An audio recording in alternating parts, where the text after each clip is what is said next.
నేను శ్రీకాంత్, హీరో శ్రీకాంత్ ఒక 2 ఎకరాలు కొందామని కారులో డబ్బులు పెట్టుకొని వెళ్ళాం. అడ్వాన్స్ ఇద్దాం ఆయనకి. ఆయన ఎకరం 20 లక్షలు చెప్పాడు అదే ఏరియాలో. మాతో పాటు ఒకడు వచ్చాడు. మీకేమైనా బ్రెయిన్ దుబ్బిందా, ఇక్కడ కొంటారేంటి అన్నాడు. ఆ రోజు ఆడు చెప్పకపోతే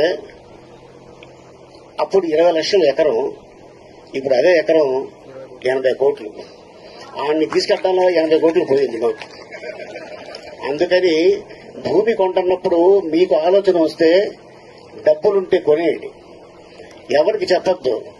ఎవరికైనా చెప్తే వాడు డెఫినెట్ గా ఏదో వంక పెడతాడు, మనకి లేనిపోయింది టెన్షన్ స్టార్ట్ అవుద్ది బ్రెయిన్ లో.